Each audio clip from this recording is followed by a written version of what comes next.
Welcome to Bite at a Time Books, where we read you your favorite classics one bite at a time. My name is Bree Carlile, and I love to read, and wanted to share my passion with listeners like you. Be sure to follow the show on your favorite podcast platform so you get all the new episodes. Or you can follow the show on YouTube, where we have playlists for all the stories. You can find us on all the social medias at Bite at a Time Books, or on our website, biteatatimebooks.com, where you can also sign up for our newsletter for more information on what we're reading and what's coming next for the podcasts. We're part of the Bite at a Time Books Productions Network. If you'd also like to hear what inspired your favorite classic author to write their novels, and what was going on in the world at the time, check out the Bite at a Time Books Behind the Story podcast, Tuesdays, wherever you listen to podcasts. Today we'll be continuing The Memoirs of Sherlock Holmes by Arthur Conan Doyle. The Stockbroker's Clerk. Bite 2. "Really, I hardly know how to express my gratitude, Mr. Pinner," said I. "Not at all, my boy. You've only got your deserts. There are one or two small things, mere formalities, which I must arrange with you. You've a bit of paper beside you there. Kindly write upon it. I am perfectly willing to act as a business manager to the Franco-Midland Hardware Company Limited, at a minimum salary of £500. I did as he asked, and he put the paper in his pocket. "There is one other detail," said he. "What do you intend to do about Mawson's?" I had forgotten all about Mawson's in my joy. "I'll write and resign," said I. "Precisely what I don't want you to do. I had a row over you with Mawson's manager. I'd gone up to ask him about you, and he was very offensive. Accused me of coaxing you away from the service of the firm, and that sort of thing. At last, I fairly lost my temper. 'If you want good men, you should pay them a good price,' said I. 'He would rather have our small price than your big one,' said he. 'I'll lay you a fiver,' said I, 'that when he has my offer, you'll never so much as hear from him again.' 'Done,' said he. We picked him out of the gutter, and he won't leave us so easily. Those were his very words. 'The impudent scoundrel,' I cried. I've never so much as seen him in my life. Why should I consider him in any way? I shall certainly not write if you would rather I didn't." "Good. That's a promise," said he, rising from his chair. "Well, I'm delighted to have got so good a man for my brother. Here's your advance of £100, and here's the letter. Make a note of the address, 126B Corporation Street, and remember that 1 o'clock tomorrow is your appointment. Good night, and may you have all the fortune that you deserve." That's just about all that passed between us, as near as I can remember. You can imagine, Dr. Watson, how pleased I was at such an extraordinary bit of good fortune. I sat up half the night hugging myself over it. And next day, I was off to Birmingham in a train that would take me in plenty time for my appointment. I took my things to a hotel in New Street, and then I made my way to the address which had been given me. It was a quarter of an hour before my time, but I thought that would make no difference. 126B was a passage between two large shops, which led to a winding stone stair from which there were many flats, let as offices to companies or professional men. The names of the occupants were painted at the bottom on the wall, but there was no such name as the Franco-Midland Hardware Company Limited. I stood for a few minutes with my heart in my boots, wondering whether the whole thing was an elaborate hoax or not, when up came a man and addressed me. He was very like the chap I'd seen the night before, the same figure and voice, but he was clean-shaven and his hair was lighter. "Are you Mr. Hall Pycroft?" he asked. "Yes," said I. "Oh, I was expecting you, but you're a trifle before your time. I had a note from my brother this morning in which he sang your praises very loudly. I was just looking for the offices when you came. We've not got our name up yet, for we only secured these temporary premises last week. Come up with me and we'll talk the matter over." I followed him to the top of a very lofty stair, and there, right under the slates, were a couple of empty, dusty little rooms, uncarpeted and uncurtained, into which he led me.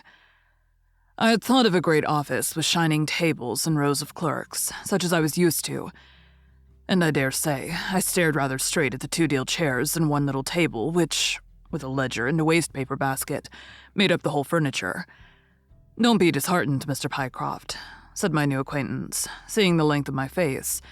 "Rome was not built in a day, and we have lots of money at our backs, though we don't cut much dash yet in offices. Pray, sit down and let me have your letter." I gave it to him, and he read it over very carefully. "You seem to have made a vast impression upon my brother Arthur," said he, "and I know that he's a pretty shrewd judge. He swears by London, you know, and I by Birmingham. But this time I shall follow his advice. Pray, consider yourself definitely engaged." "What are my duties?" I asked. "You will eventually manage the great depot in Paris, which will pour a flood of English crockery into the shops of 134 agents in France. The purchase will be completed in a week, and meanwhile you'll remain in Birmingham and make yourself useful." "How?" For answer, he took a big red book out of a drawer. "This is a directory of Paris," said he, "with the trades after the names of the people. I want you to take it home with you, and to mark off all the hardware sellers, with their addresses. It would be of the greatest use to me to have them." "Surely there are classified lists," I suggested. "Not reliable ones. Their system is different from ours. Stick at it, and let me have the lists by Monday at 12. Good day, Mr. Pycroft. If you continue to show zeal and intelligence, you will find the company a good master." I went back to the hotel with the big book under my arm, and with very conflicting feelings in my breast. On the one hand, I was definitely engaged, and had £100 in my pocket. On the other, the look of the offices, the absence of name on the wall, and other of the points which would strike a businessman had left a bad impression as to the position of my employers. However, come what might, I had my money, so I settled down to my task. All Sunday I was kept hard at work, and yet by Monday I had only got as far as H. I went round to my employer, found him in the same dismantled kind of room, and was told to keep at it until Wednesday, and then come again. On Wednesday it was still unfinished, so I hammered away until Friday, that is, yesterday. Then I brought it round to Mr. Harry Pinner. "Thank you very much," said he. "I fear that I underrated the difficulty of the task. This list will be a very material assistance to me." "It took some time," said I. "And now," said he, "I want you to make a list of the furniture shops, for they all sell crockery." "Very good. And you can come up tomorrow evening at 7 and let me know how you're getting on. Don't overwork yourself. A couple of hours at Day's Music Hall in the evening would do you no harm after your labors." He laughed as he spoke, and I saw with a thrill that his second tooth upon the left-hand side had been very badly stuffed with gold. Sherlock Holmes rubbed his hands with delight, and I stared with astonishment at our client. "You may well look surprised, Dr. Watson, but it is this way," said he. "When I was speaking to the other chap in London, at the time that he laughed at my not going to Mawson's, I happened to notice that his tooth was stuffed in this very identical fashion. The glint of the gold in each case caught my eye, you see. When I put that with the voice and figure being the same, and only those things altered which might be changed by a razor or a wig, I could not doubt that it was the same man. Of course you expect two brothers to be alike, but not that they should have the same tooth stuffed in the same way." He bowed me out, and I found myself in the street, hardly knowing whether I was on my head or my heels. Back I went to my hotel, put my head in a basin of cold water, and tried to think it out. Why had he sent me from London to Birmingham? Why had he got there before me? And why had he written a letter from himself to himself? It was altogether too much for me, and I could make no sense of it. And then suddenly it struck me that what was dark to me might be very light to Mr. Sherlock Holmes. I had just time to get up to town by the night train to see him this morning, and to bring you both back with me to Birmingham. There was a pause, after the stockbroker's clerk had concluded his surprising experience. Then Sherlock Holmes cocked his eye at me, leaning back on the cushions with a pleased and yet critical face, like a connoisseur who's just taken his first sip of a comet vintage. "Rather fine, Watson, is it not?" said he. "There are points in it which please me. I think that you'll agree with me that an interview with Mr. Arthur Harry Pinner in the temporary offices of the Franco-Midland Hardware Company Limited would be a rather interesting experience for both of us." "But how can we do it?" I asked. "Oh, easily enough," said Hall Pycroft cheerily. "You are two friends of mine who are in want of a billet, and what could be more natural than that I should bring you both round to the managing director?" "Quite so, of course," said Holmes. "I should like to have a look at the gentleman, and see if I can make anything of his little game. What qualities have you, my friend, which would make your services so valuable? Or is it possible that—" He began biting his nails and staring blankly out of the window, and we hardly drew another word from him until we were in New Street. At 7 o'clock that evening, we were walking, the three of us, down Corporation Street to the company's offices. "It is no use our being at all before our time," said our client.